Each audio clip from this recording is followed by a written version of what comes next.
All right, for those in the back who didn't hear me, you may remain seated for right now. And we'll have you stand when we have the invocation.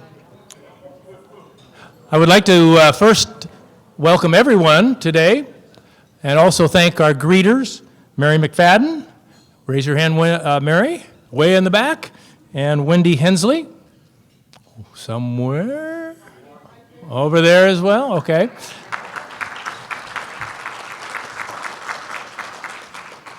So today is the beginning of Hispanic Heritage Month, and we will hear a little bit more about it later, but you may have noticed just by the music that was playing in the background that had a little different beat to it.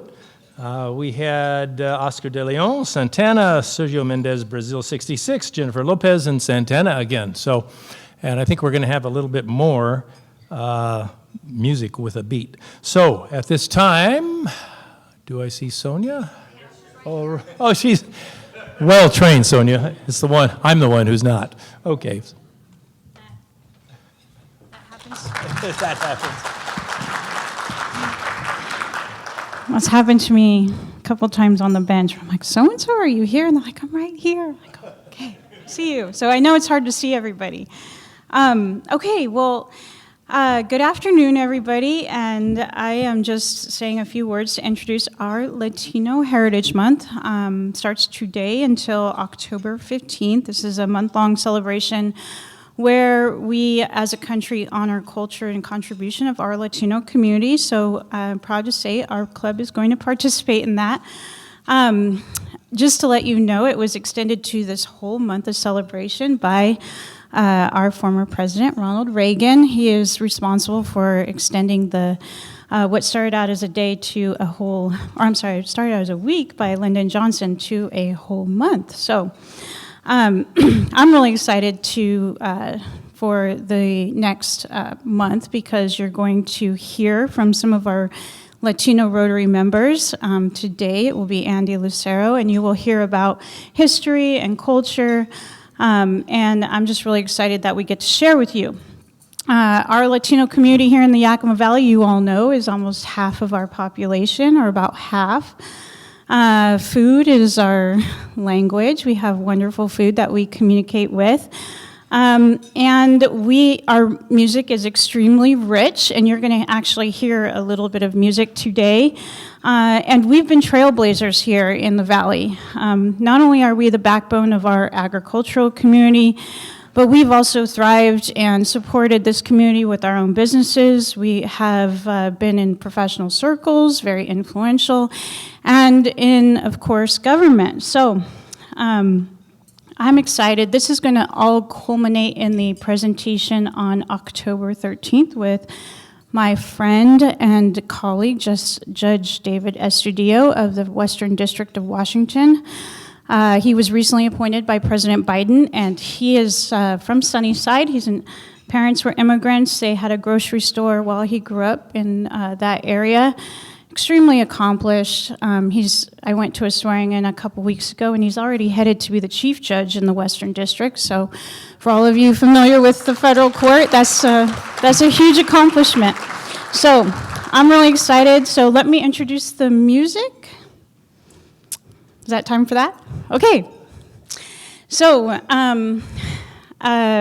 Bunker Frank invited me to the Yakima Symphony not too long ago to enjoy the Villalobos brothers. And I had no idea who the Villalobos brothers were. I had never heard of them. I had never listened to them, I don't think. And so I just didn't know what to expect. And my husband and I just really were thrilled, and we really enjoyed the performance of the Villalobos brothers at the symphony. They are a trio of violinists, singers, and songwriters, composers, and multi-talented instrumentalists. They have performed at the Latin Grammy Awards, Carnegie Hall, the Metropolitan Museum of Art, the Rockefeller Center, and other historic venues. They are three brothers. They're extremely talented, and so I hope you enjoy this short music put together by David Rogers. So thank you.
Pretty amazing talent. Did you see, it looked like there was a violin string that broke on one of those. Did you see that?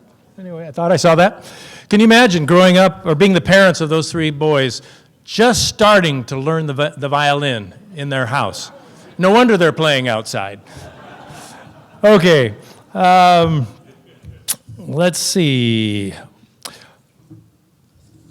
I also want to let you know, if you're interested, the Alobo Brothers are performing at Sioux City, Iowa, October 15th, the 21st of October at Burlington, Vermont, and the 2nd of November, Athens, Georgia. So they're in the States. Okay, would you please stand for our invocation, David Links? Thank you, President Rick. When I read the subject today was education, I thought about Rumi. Rumi was a Persian poet, an Islamic dervish, and a Sufi mystic. His wisdom has crossed all national and ethnic borders ever since the 13th century. He felt that the purpose of education was to lead a path toward God. Rumi's poetry is a reflection on nature's beauty, a song, a dance, an idea, a feeling, anything that makes us human, everything we're able to see with our eyes open or shut. I thought I would share some of his quotes. Do not feel lonely, the entire universe is inside you. Stop acting so small. You are the universe in ecstatic motion. Set your life on fire. Raise your words, not voice. It is the rain that grows flowers, not thunder. Sell your cleverness and buy bewilderment. Cleverness is a mere opinion. Bewilderment brings intuitive knowledge. The universe is not outside of you. Look inside yourself. Everything you want, you already are. Yesterday I was clever and I wanted to change the world. Today I am wise and I want to change myself. Thank you.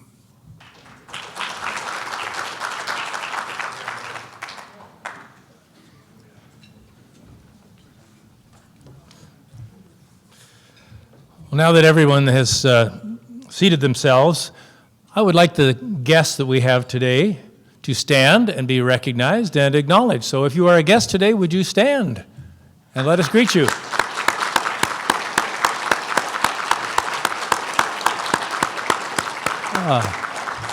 Thank you for coming, and we hope to have you come back again. At this time, I think we are going to have an introduction of our international exchange student. I see Rebecca Pinnell approaching the podium and our guest.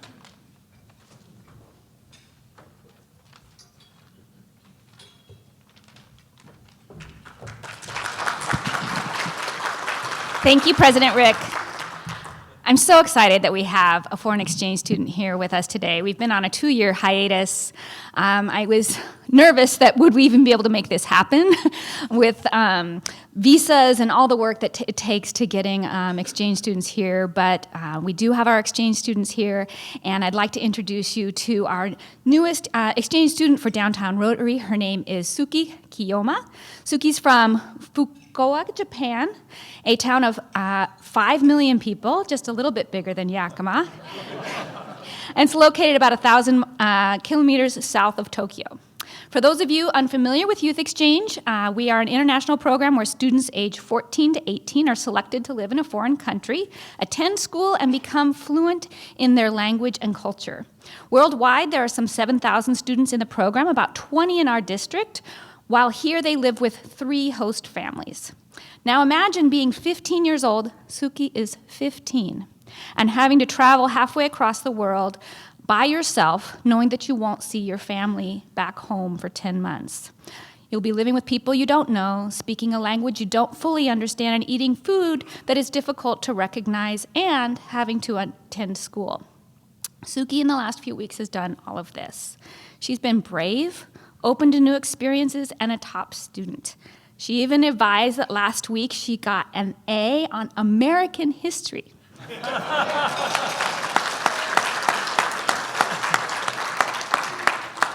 Suki is an award-winning calligraphy artist, and she plays handball, or I think it's ping pong here, right? On her ping pong on her school's team? Handball? Handball. Oh, just with your hand. Okay, I'm wrong. Handball. I'm wrong. Her father is a chief priest of the Jinjai Shrine. Did I pronounce that right? Oh, okay. And he lived for a short time in New York, where he learned to speak English with a Brooklyn accent.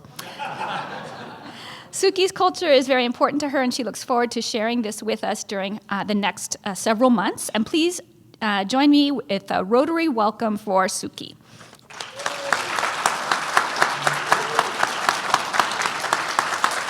You want to say hello? Yeah, and then you're going to present the flag, I think? Yeah. Okay, why don't you do that? All right, Suki, we have a few things to, or at least something to exchange, it looks like. So what I would like to do is welcome you to Yakima Downtown Rotary. We are so happy that you're here. I am so impressed, 15 years of age, traveling across the Pacific Ocean to Yakima, Washington, to a totally different environment, and you look so calm and collected. It's amazing and impressive. So this is our banner that we'd like to hand to you, and you might have something for me. Oh. Are we going to have... Official exchange? Official exchange? There you go. You can give yours to him. I'll give him. There you go. There we go. We didn't practice. I'm sorry. Thank you very much.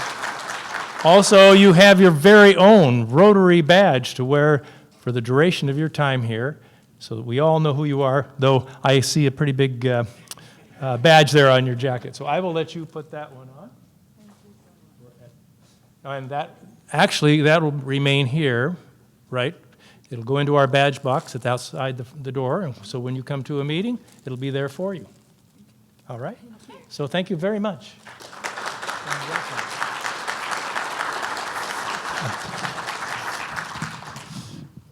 Wow. Oh. Tobata.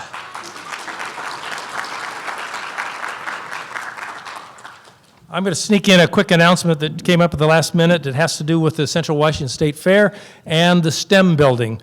They are looking for booth coverage. They're looking for volunteers to work a 2-hour shift. On the table are some sign-up sheets. Andy Webb is here, over here. If you have questions, I'm going to ask Andy maybe to get to the door quickly at the end of the meeting so she can answer any questions that you might have. But they have some volunteers, but they need more, and the fair's coming quickly. Thank you. Austin Beebe? I think, yes, you have a new member to introduce.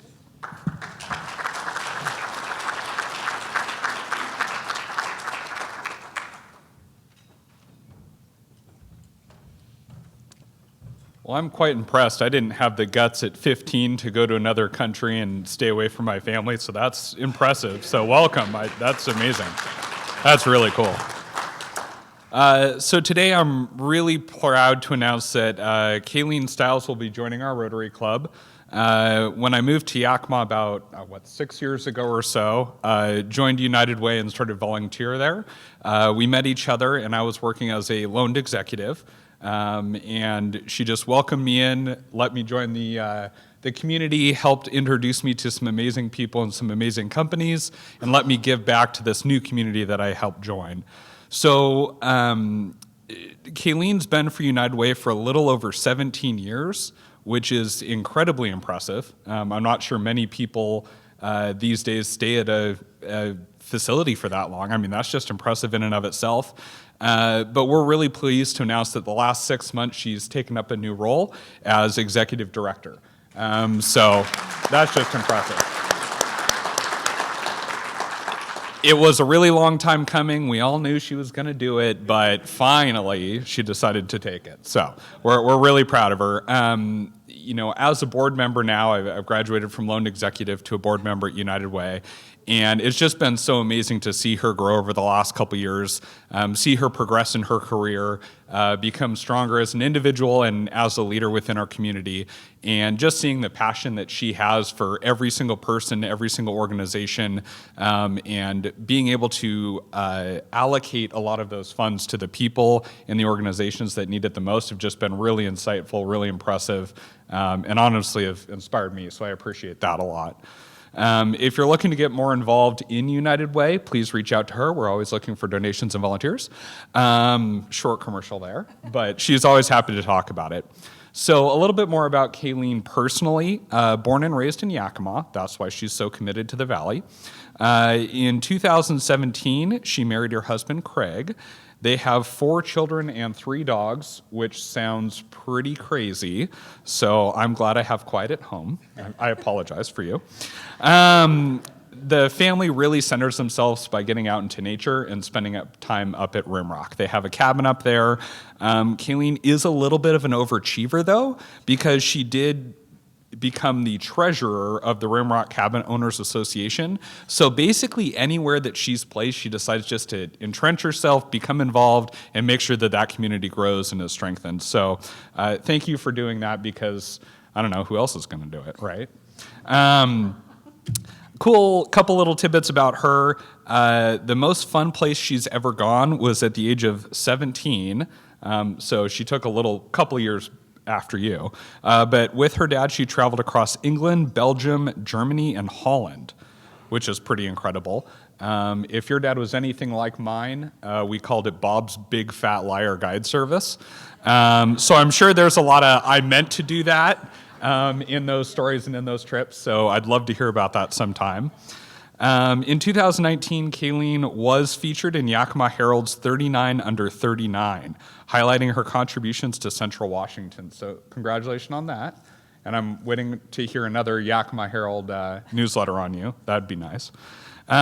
She really believes that Yakima is a beautiful, resilient community, and everyone has it in them to do their part in order to grow and strengthen the community in and of itself. She believes that we can always do more and enjoys being a part of the bigger picture. And that's exactly why I'm excited to have her join our club. So if you haven't met her, please reach out to her. Please introduce yourself after this meeting, and let's just give her a big warm welcome.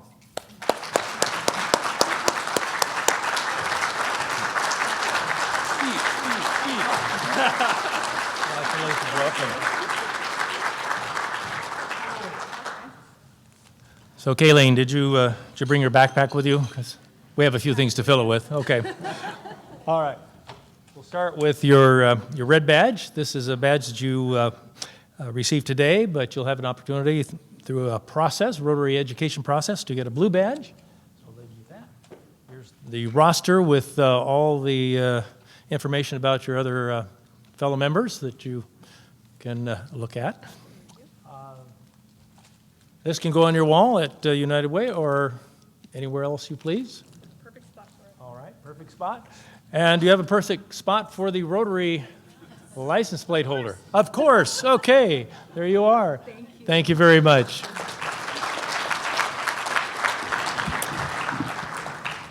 Andy Lucero is going to give us a little talk, part of Hispanic Heritage Month, kicking it off.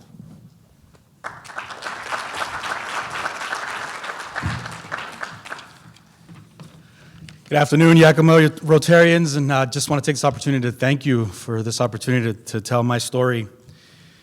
My name is Andres Lucero, and as some of you already know, I'm a financial advisor with Edward Jones. Some of you also know that prior to that career, I spent 20 years working on M1A1 tanks in the United States Marine Corps.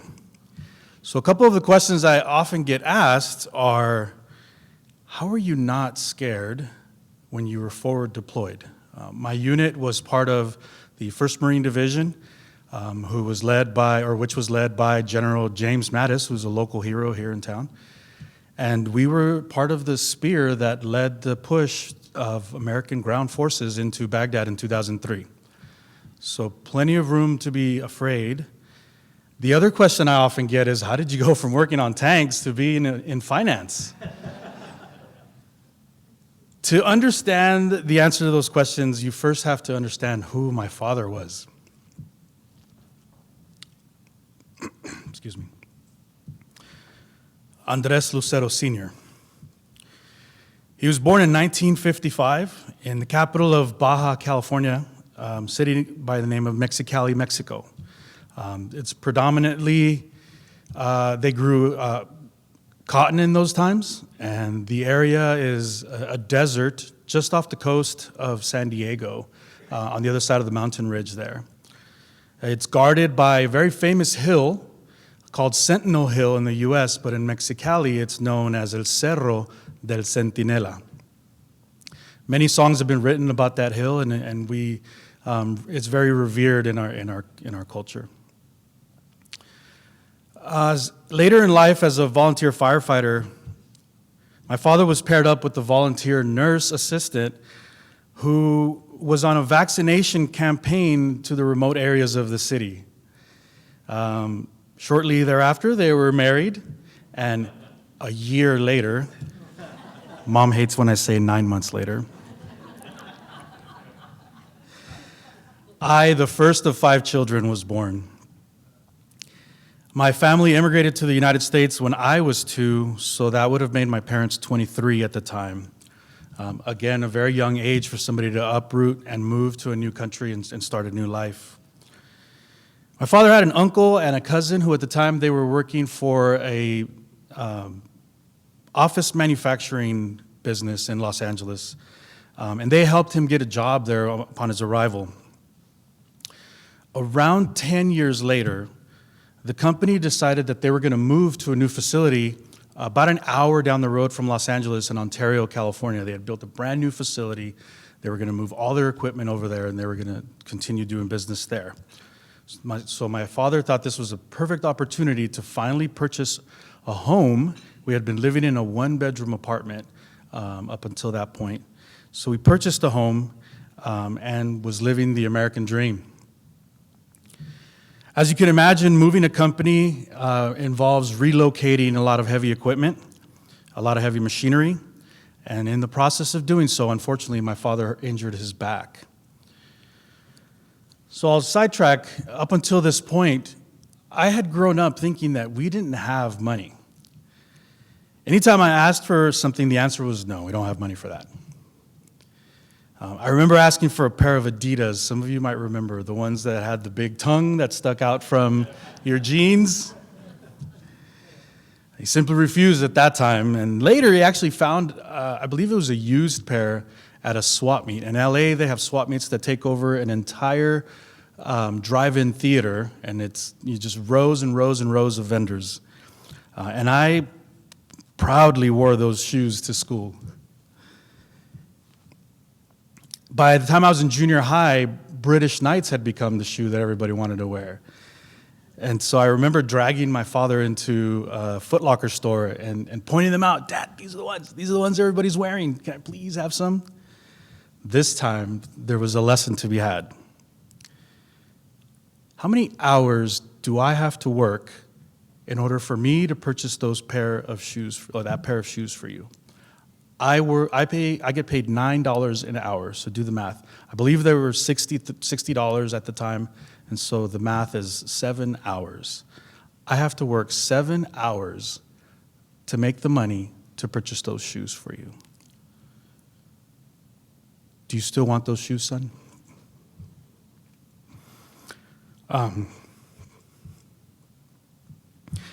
No, sir, I don't need them.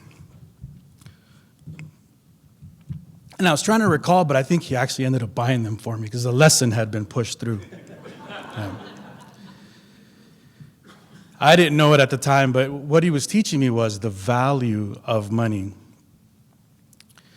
Now, as I mentioned, he had injured himself, and so he was missing a lot of work because he had to attend physical therapy. And so the company where he worked said, hey, we need somebody to run your equipment while you're gone. So can you train somebody at least just to fill in for you when you're at physical therapy? Which he did. And a couple of years later, after 12 years with that company, he was laid off. Because now they had somebody younger that was getting paid less, that could run the machine, albeit not to the same level of proficiency, but it was getting done. For the next year, we lived off of the minimum wage job that he was able to obtain at a local cement plant.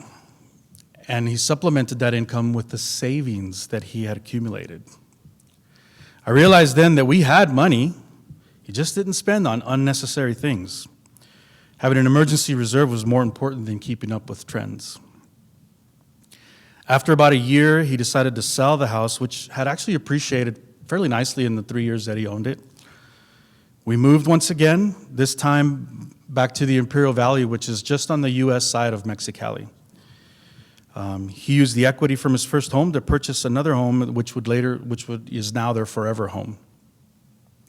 He went back to what he did as a teen and as a young adult, which was driving tractor and working the land. Today, my father is a foreman, still working in agriculture, even though he's reached retirement age and he can afford to retire. He still squirrels away as much money as he can. I know, because he's finally allowed me to be his financial advisor. Took him a couple of years. But these are the lessons that I bring to the table when I'm working with young or new investors. And my affluent investors have similar stories, so it's very nice to be able to connect with them and relate to where it all started for them.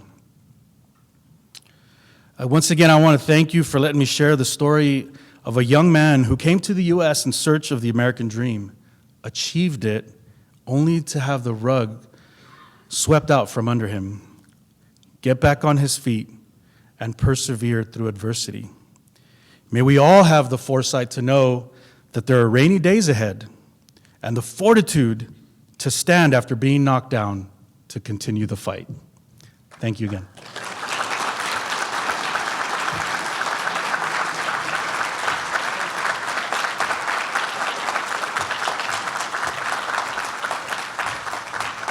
Okay, so I'm introducing myself. President Rick told me I could, so it's okay. I'm Sherry Bissell.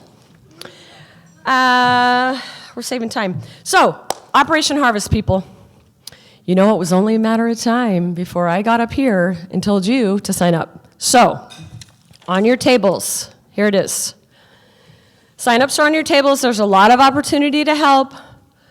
This is an important year. It's our 39th annual. At the top of the sign-up, you can scan this QR code, and it will take you directly to the online sign-ups as well. A little note, we are not doing the fair collection this year. Reason being is because we are wanting to focus our efforts and our energy on distributing bags and picking up bags. We know more bags on porches means more quality food donations coming in. So that is our focus. So we need you, and we need all of you and all of your friends and all of your family. Co-chair David McKinney and myself have been working with Sunrise and Southwest, and they are very involved. They are committed. They are signing up. Chris Brown from Ray's IGA stores has agreed to have a bin in all 4 of his stores, 3 in Yakima, 1 in Sela. That will start on October 1st. So you can go and shop there, buy extra, throw it in the bin. It will also be a collection site for those bags that perhaps are not picked up. Of course, we want to pick up every bag, and again, that's a major focus this year. But just in case, those folks will have the opportunity to take their food that was not picked up to Ray's. What else? On the bags this year, there's a QR code for financial donations. It's on the flyer. So it will be very convenient for folks to do a financial donation. With that, they can just scan the code, and it will go directly to the Rotary Square account with a financial donation. Carolyn can bill your Rotary account for a financial donation. You knew that was coming. If you know of a business owner, please ask them if they can donate, or the business that you work for, please ask them. There's Rotary signs in the back. Please take a Rotary sign for your yard. We can do this. We have to come together this year. Groceries are up 13.5%. 13.5%. And there's already people struggling in our community. If anybody can do this, it's the 3 Rotary clubs. So please sign up. If you have any questions or need anything, call myself or David McKinney. And thank you in advance.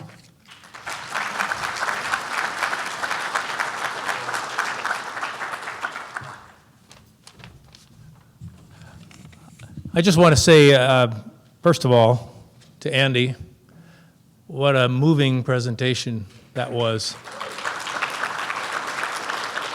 I wasn't in the military, but I salute you. That was excellent.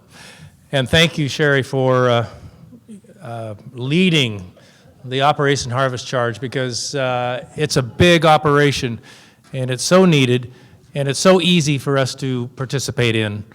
7 opportunities. There's got to be 1 to 7 opportunities for each of us to take. So I'm not going to say any more. We have a little levity maybe with Rob Phillips.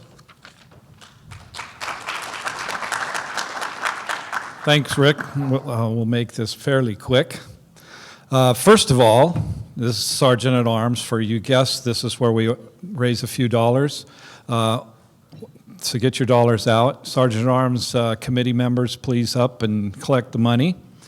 As some of you know, I spent my career in advertising with fellow member Bob DiPietro and our fathers before us, and now member Kelly Gasling has taken over for us.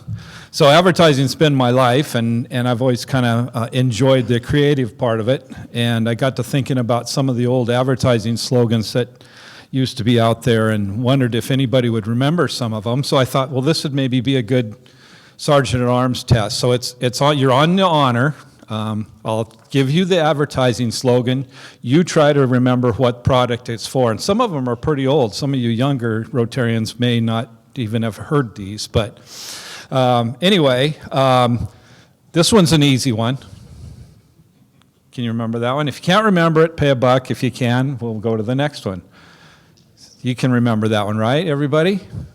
Yeah, it's Alka-Seltzer. The guy used to sit on the bed and can't believe oh, you didn't remember that? Oh. Okay, here's the next one. I'd rather fight than switch. This goes back to the old smoking commercials and advertising. Remember, rather fight than switch, the people that have a black eye? Tareyton cigarettes. Okay, here's a local one. That's a hint. The big red loaf with a big red band. There you go. Verge, you got that one. Snyder's Bread. Actually, our company came up with that slogan. So, from the land of sky blue waters? Nope. Nope. Ham's beer.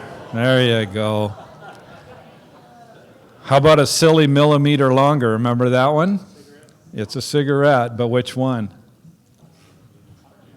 Chesterfield. I don't even, they make Chesterfield? I don't know. They shouldn't. They do. Inexpensive and built to stay that way.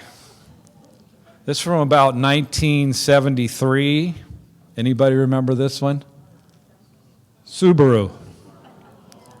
When you think about that slogan, you're kind of going, does that really say much? But how about it'll tickle your innards?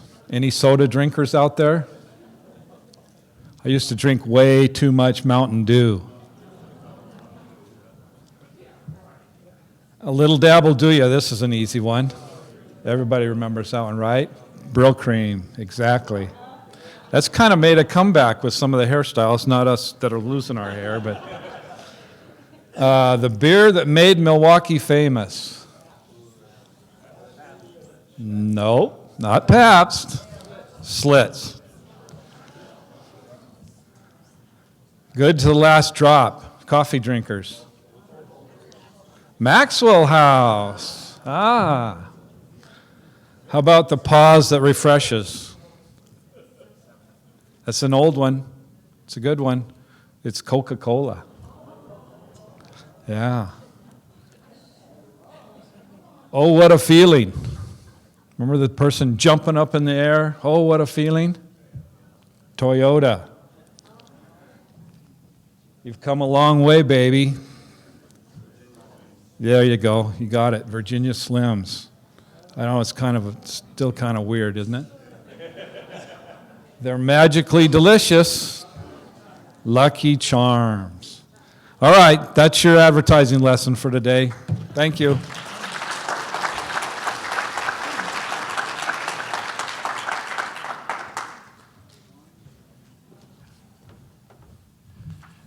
Before we get started, Suki, I just have to say, welcome, and your English skills are so strong. I was telling my table that when I lived in Asia, I took Japanese for 2 years, studied it rigorously, and what I got out of it is I can say, "Hi." Now, it's important that you go like this when you, I don't know what it means, but we're very excited today. We have Dr. Kathleen Ross, who is one of the 3 founding mothers of Heritage University. She, along with Martha Yellup and Violet Lumley Rao, founded the university in 1982. After Rao and Yellup secured a board of directors, Kathleen was surprised to learn, after a short, closed-door meeting by the board, that she had been appointed its first president, a position she held from 1982 to 2010. Kathleen has published 23 times, including most recently by Harvard Education Press, which published her book, Breakthrough Strategies, Classroom-Based Practices to Support New Majority College Students. That was 2 pages itself of the title. The book explores successful teaching methodologies developed by Heritage professors for first-generation college students. Dr. Ross began her 50-year career in higher education as academic vice president at Fort Wright College in Spokane. Dr. Ross holds a BA degree from Fort Wright College, an MA from Georgetown University, and a PhD from Claremont Graduate University. Dr. Ross lives in Toppenish and continues to work part-time at the university. Currently, she is focusing on writing her memoirs of the founding of the university with the purpose of providing inspiration and motivation to others facing very difficult but important goals. In addition to all of that, you should be aware that Dr. Ross is the 2022 Ted Robertson recipient and will be honored here at the Convention Center in November. We also have Dr. Ross to thank for inadvertently bringing the university's 3rd president, Dr. Andrew Sun, to Heritage. Dr. Ross was being given an award at a national conference at which Dr. Sun was in attendance. As he heard her story, he remembers thinking how brilliant she was, and even more so, how special Heritage University must be, a university he had never heard of until that very moment. After she received her award, he sought her out to introduce himself, and as she explained further the mission of the university, he knew that it was a place with which he was in complete alignment. Some years later, he was on a University Coalition website, and quite by accident found that Heritage was seeking its 3rd president. With literally hours to spare before the position posting was to close, he readied his CV and submitted the application. Dr. Sun became the 3rd president of the university on July 1st, 2017. And since then, a major focus of Dr. Sun's administration has been planning and re-engaging with the mission of the university and its meaning to its operation and student lives. During his tenure, numerous new faculty have joined the institution, strengthening its academic programs and deepening the wealth of its many offerings. He's shared his institution's vision as a speaker at numerous community events, including his favorite, Downtown Rotary, and also, that's a shameless plug, boy, how did I put that one? And also presenting regularly at the Yakima Tribal Council. Now, different than me, Dr. Sun is fluent in 5 languages, English, Spanish, French, and Portuguese, and as a result of spending many of his teenage years growing up in East Africa, where his mother was posted with the United Nations, his 5th language, Swahili. Dr. Sun earned a bachelor's degree in history and philosophy from the University of Wisconsin-Madison, a master's degree in history from Northwestern University, and a PhD in educational policy and administration from the University of Illinois at Chicago. Before arriving at Heritage, Dr. Sun was the president at St. Augustine College. We're so pleased to have both Dr. Kathleen Ross and Dr. Andrew Sun as our speakers. Dr. Ross.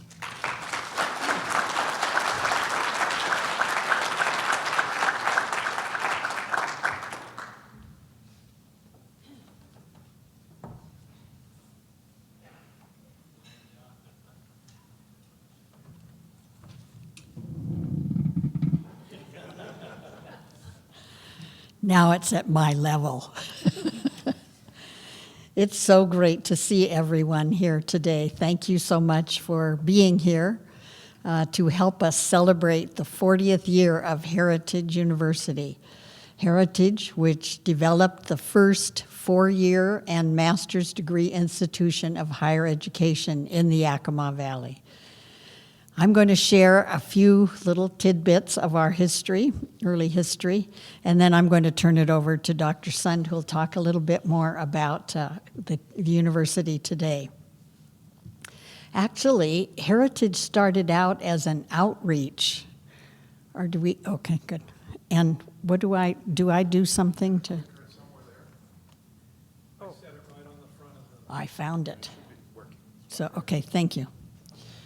So actually, Heritage started out as an outreach from the Spokane College, Fort Wright College of the Holy Names, run by the Order of Sisters that I still belong to, and I was working there.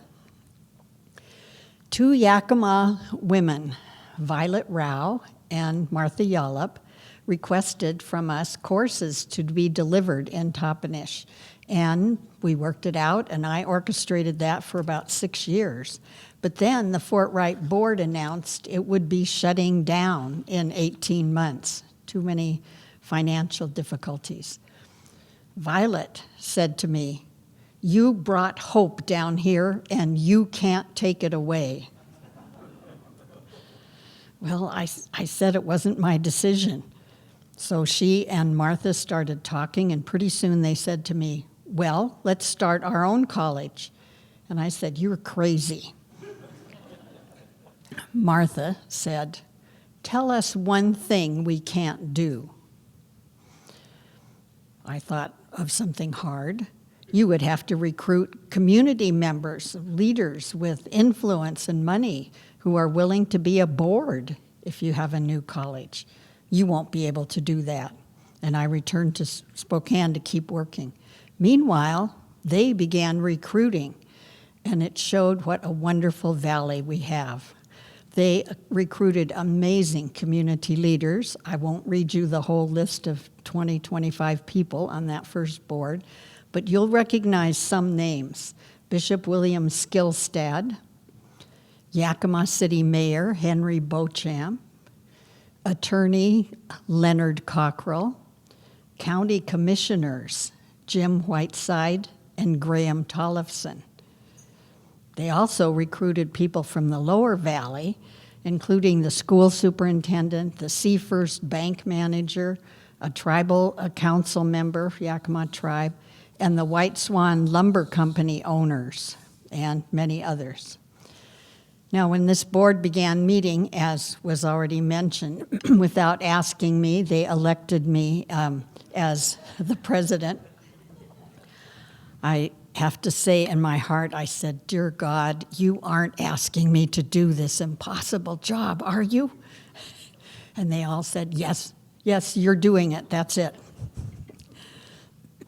Well, we began offering classes in a decommissioned Toppenish school, McKinley Elementary, out there on Fort Road, west of Toppenish, and officially opened on July 1st of '82 as an independent, nonprofit baccalaureate college with about 85 students.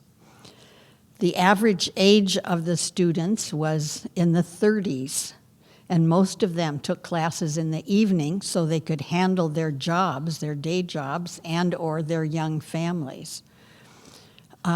We got the Wapato School District to let us purchase 3 of their vacated portables and put them in the back of the McKinley School so we could make them into science labs and offices. Doesn't look like a university, does it? Well, pretty soon we needed more buildings, and we heard of a place south of here that you might have thought of too, that had what we needed, the Rajneesh commune that had just been shut down. So we visited the site, we found 3 good prefabs, and then we learned that we would need a total of $34,000 to buy them and get them 2 Toppenish. That seemed impossible. But I was learning how supportive this community is. And so Sister Mary Rita and I went to Mike Mercy's office. We told him about it and asked him if he could fund these portables, maybe over 3 years. You wouldn't have to do it all at once. He didn't say anything. He leaned over, pulled out his checkbook, wrote something, handed something to me, and I was stunned to see the check was for $34,000. Now, I looked up yesterday, that would be $101,000 in today's dollars. Wow, Mike just gave it to us. We did have a special dedication ceremony to install the 3 portables on our campus. And I think we needed a special dedication to renew their good use after where they had been. Pretty soon there was another example of community support, our first fundraiser. We knew we needed major financial help to provide high-quality college education for low-income students who couldn't afford anything but a very small tuition. And friends in Yakima organized a silent auction event to be held at the Town Plaza Ballroom. Do you know where that is? Right over there, now the Red Lion. It was the Town Plaza at that time. And Johnny Noel said, you can have the space and everything you need for free. Well, that auction started an annual fundraising tradition which turned into a scholarship dinner that you all know about and that has over more than 30 years, including the Zoom years.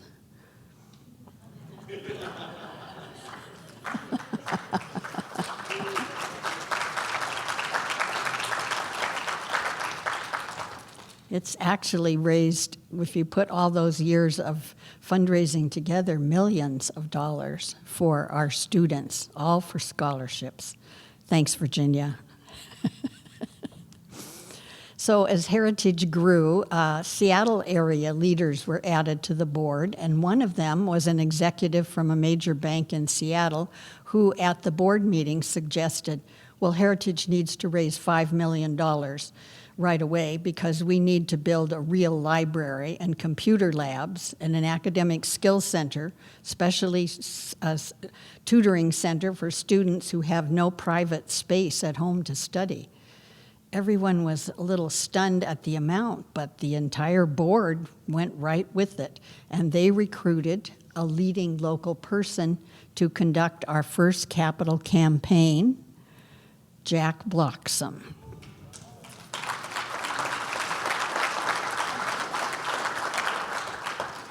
Jack said hello to everybody today. He wanted to come today and had some complications happen there, so he couldn't make it.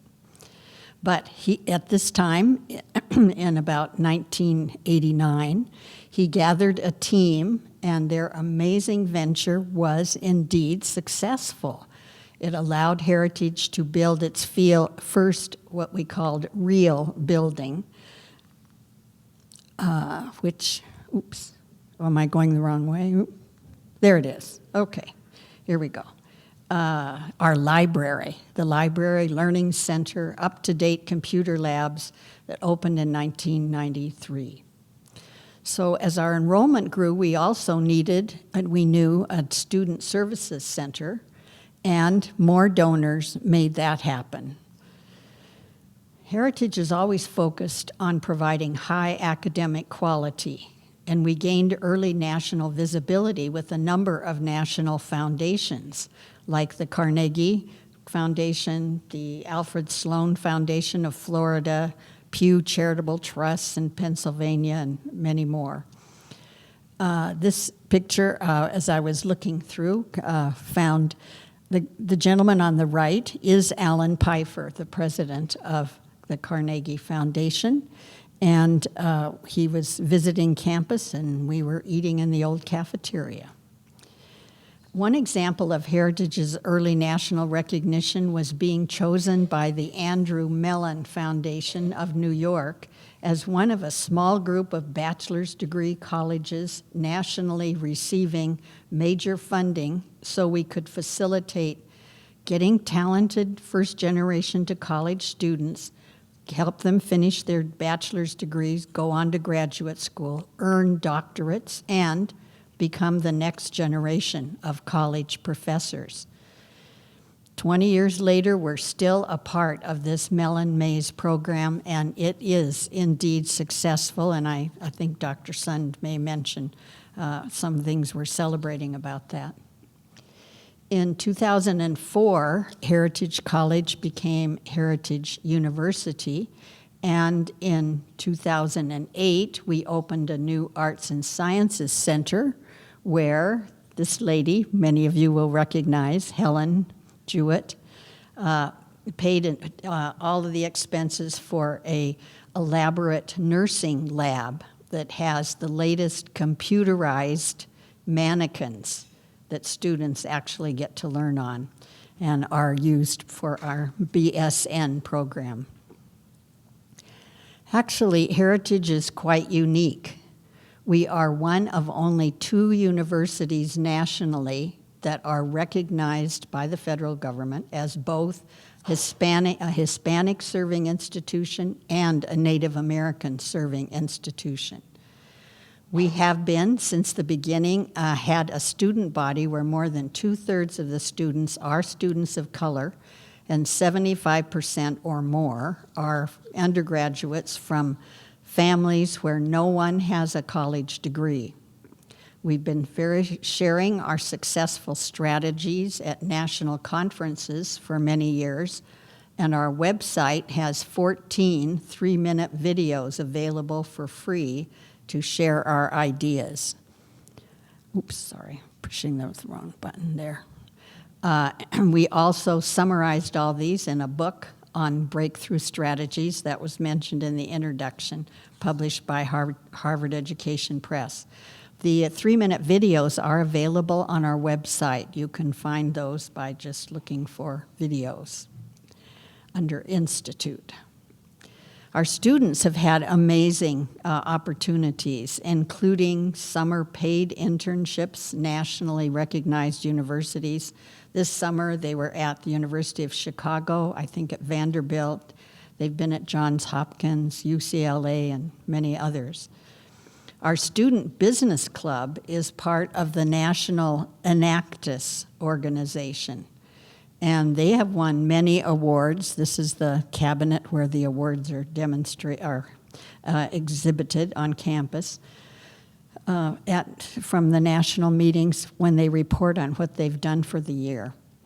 Also, our science students annually give national presentations on their research, and some research in Central and South America, as well as locally. In the area of languages, Heritage worked with our professor, Virginia Beavert, and with the University of Washington Press to produce the first comprehensive Yakima language, which the Yakimas call Ichishkin, the dictionary that is the first major publication of the language and very comprehensive.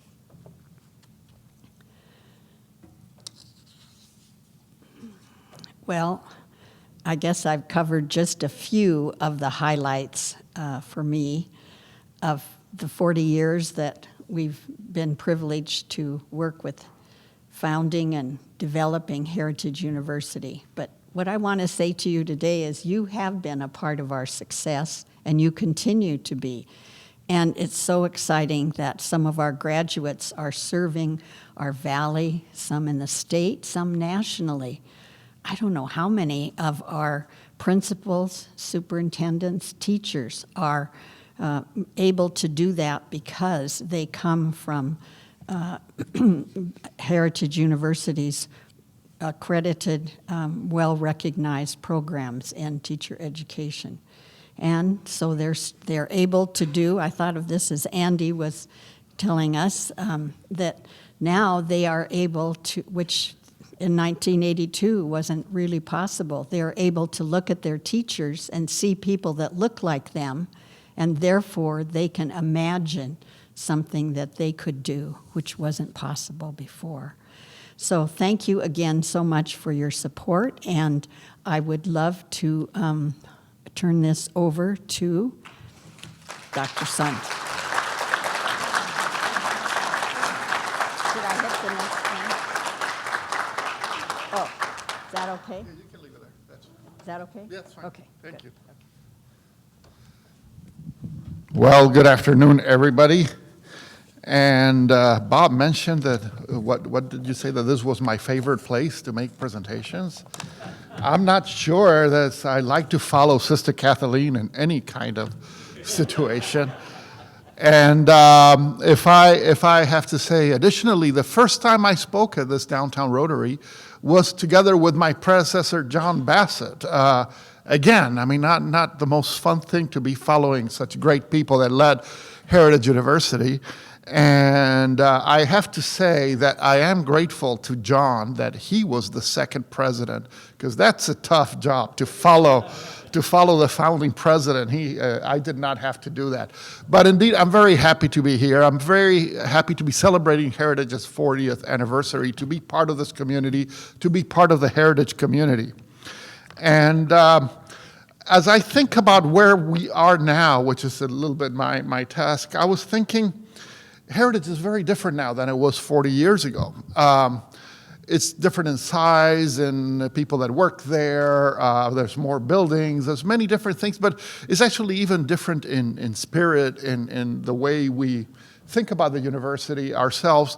It's no longer a dream. When Sister Kathleen and the other founding mothers started the university, it was still a dream that everybody was working with great love, and we still have that love, but now it's not a dream, it's an established institution. And that brings a different ethos to the way we work. So I thought I would start by saying what is still the same, instead of what's different now, what is still the same than it was 40 years ago. And that is the commitment we have as an institution to bring quality higher education, and affordable, we could add, to the people of the Yakima Valley, and we do. And our statistics have not really changed from the way they were many years ago. We are still about 73% female. We got to do something with the men, get them to school. And the background of our students is about 69% are Latinx, which is, we're celebrating Hispanics Heritage Month, so that's great. About 12% Native American, 18% Caucasian, or white as we usually say, and 1% other. In addition to that, if I get this right, as was mentioned by Sister Kathleen, 85% of our students come from what the federal government would define as being low-income families, which means they qualify for a Pell Grant. That's the definition we use. And about 90%, a little over 90% actually, are still the first generation in college. It's a very complex way to work with our students, because they do not have what we call the cultural capital to be successful at university that many of us had. And that's still very much true of our institution it was 40 years ago. Our major programs that we have right now are the ones I have there. Our philosophy is that we have programs that help people get a job. And these are our most popular bachelor's degree: social work, nursing, business and accounting, education, teacher preparation, criminal justice. I forgot justice there. Oh, no, it is there. It just was cut. And psychology. But our philosophy of what programs we offer is that there's others. We have over 40 programs, many of them geared towards people that want a career at the bachelor's degree level. However, additionally, we also do have very liberal arts-based programs for people that would like to go to law school, let's say. We have criminal justice is one of them, but we have history, we have English, or people that want to go into graduate school in other areas in the humanities. Those are the programs we have. On the other side, on the science side, we have biology major, we have a chemistry major for people interested in the sciences directly, going to medical school or other health sciences, we offer those opportunities for them. And actually, a very interesting program that's going on right now that I know some of you here have participated in is we had a summer program for recent graduates of Heritage University and current students of Heritage University interested in law school, and we partnered with the 3 law schools in Washington State. We received funding from the Law School Admissions Council to provide some seminars and opportunities for our students to learn to navigate the process of how to become lawyers. And it's not easy. And I heard from some of the students what they enjoyed the most was seeing other attorneys that look like them, and tell them about their experiences. But also they had a couple of mock lectures, what a lecture looks like in law school. And I guess they can be pretty intimidating. And they were very grateful to have that, to see it now in the comfort of their campus before they actually have to go somewhere else and do it. As I like to explain, what do I see the work we do at Heritage today is that Kathleen here with us founded the university with the help of many of you here, many others that are no longer with us. And then John was her successor, and his focus was very much on growth. He hired many new faculty, built additional facilities, and by the time I came, I've decided that my focus, as was explained in the introduction, would be to maintain the growth, continue the growth, but manage it in connection to making sure that we're always in tune with the original mission of the institution and the people we serve. Some of the things we do to serve to be connected with the communities we serve. We celebrate elders of the Yakima Nation. This is a picture of last year's event. Kip Ramsey is actually one of our board members, but we celebrate many elders, and we feel blessed to be to be located inside the Yakima Nation. Additionally, we also celebrate, that's another picture from celebrating our elders. We celebrate the Latino culture of our valley. This was a few years ago, celebrating Del Grito de Independencia. That's Mexican Independence Day. And it's a major event that, in fact, we're celebrating tomorrow. And guess what? You're all invited. So please feel free to come. It's open to the public beginning at 6 p.m. Part of that celebration is that there needs to be a Mexican authority that says a few special words on that day. And in the United States, that's traditionally done by members of the consulate. And we've always invited people from the Mexican consulate in Seattle to come, and they sent a representative. Of course, we haven't done this in a couple of years because of COVID, but we're restarting it. And we're very happy to say that actually the general consul, the main consul of the Mexican consulate in Seattle, is coming tomorrow because he wants to be part of the Yakima Valley celebration, which just shows that I guess we're growing in importance, and that's very welcome. Another picture from the last El Grito we had, and something that we've been able to do to connect with our communities lately, which we're very proud of, is that we have graduates now that have earned PhDs, and related to the Mellon Foundation that Sister Kathleen mentioned, who now want to come back and work with us as faculty. And these are 2 of them. Corbin Schuster, enrolled Yakima, earned his PhD in microbiology and is coming back as professor of biology, started this fall. And Shelby Clark, she earned her doctorate in nursing. It's not a PhD, it's got some other type, DMP or something like that. Some of you are probably more experts than me. And she's also coming back as a professor of nursing. She is also an enrolled Yakima member. And we have another one, but I don't have a picture of her because she's on leave, but that's Dr. Yesenia Hunter in history. She earned her PhD at the University of Southern California and is teaching with us too. That's, to me, it shows tremendous loyalty to our institution that we have this people deciding to work with us. Our goal, of course, is that they're starting now and they will be with us for 40 years and retire, but it may not happen. In the middle of my time here, we had a little pandemic you may have heard about.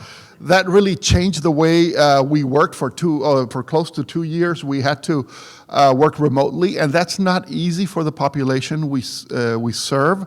For one, internet connectivity is not always the best in some of the areas of the lower valley, and it was difficult to get connectivity for the students. They were doing their homework in their cars close to hotspots somewhere. And that was hard, but something that maybe you don't think right away.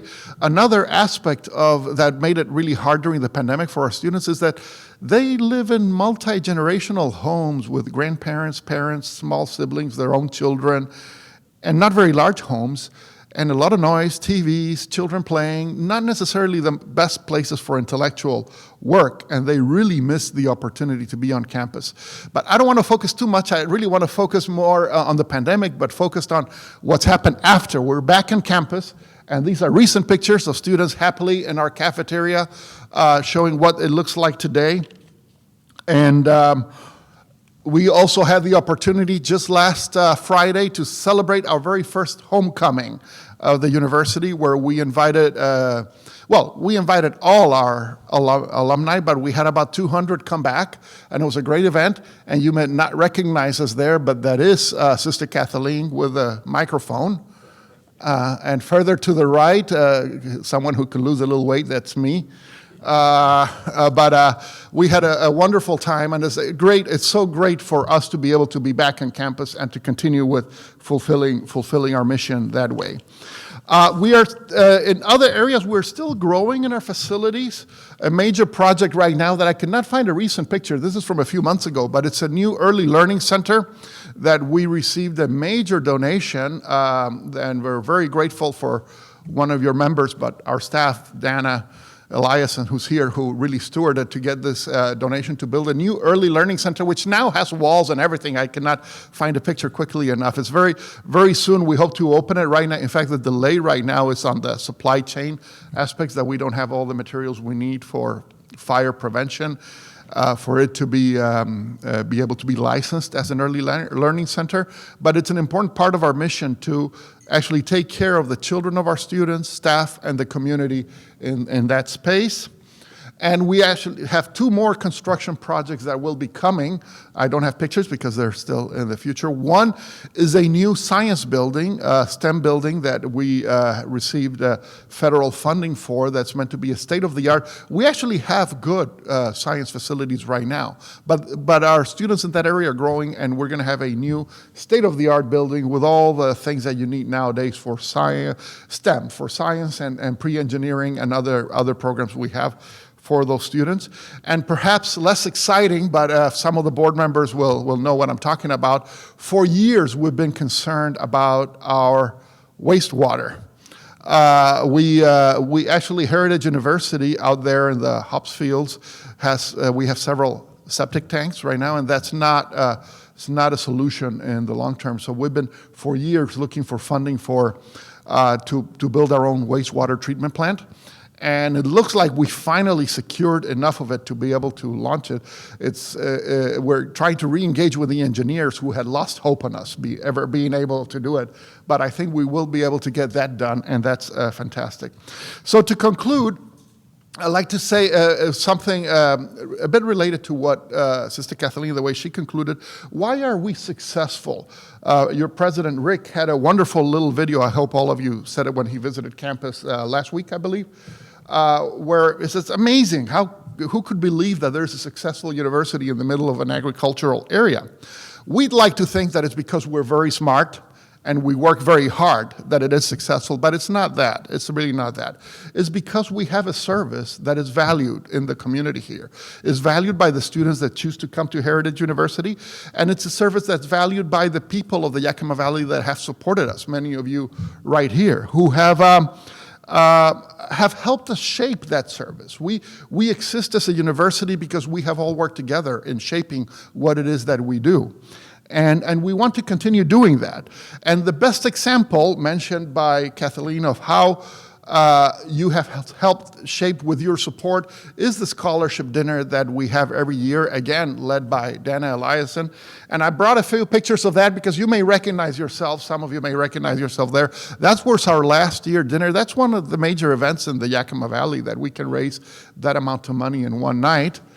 And there are some folks raising their paddles very enthusiastically, a few others. And it's something that it never ceases to amaze me and to feel very rewarded to be part of Heritage University when we see the enthusiasm which all our supporters come to this event. And they don't get gifts. They raise the paddle. You raise the paddle, and we get a gift. And finally, I wanted to show this picture. Kathleen had it. It's the best to conclude my few minutes here, is to show you this is how Heritage started, and this is an aerial view today. This is all thanks to the hard work of many, many people, to the great support of this community here, and because there's a deep understanding by all the communities of the Yakima Valley of the value of education, the value of higher education, that is really still the best way to be successful in our society is to get an education, and all of us believe in that, you believe in that, and most importantly, the students of Heritage University have taken that to heart, and we hope to continue to make a big difference in this valley for many, many years to come. Thank you very much.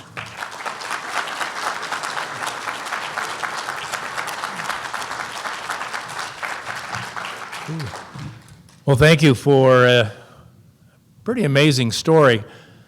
I look at that campus from the aerial view, and I think, wow, a lot of great buildings, beautiful buildings, and the reward for all those buildings that you've built and had the success you've had with them is to now have to build a water treatment plant.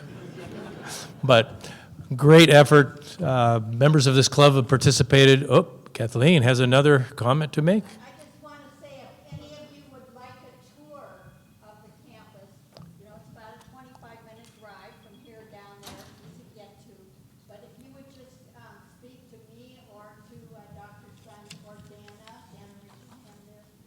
we'd be happy to set up giving you a little tour around campus, see the buildings and all the people that have contributed to them, and meet some of the students. So if you would like to do that, just let us know.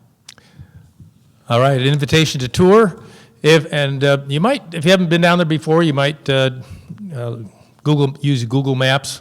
Make sure that you can find it, because it took me a while. Kept driving and driving and driving, and finally, in the middle of nowhere, in the middle of farmland, there it was. Real gem. I did meet a couple of students, very impressed. Perla and Elvia. Perla was here today, so I was impressed, and your story was tremendous today. Thank you for coming and sharing that with us. Thank you for staying a little bit longer to take in the message and sort of share in the success of Heritage University. So we are adjourned.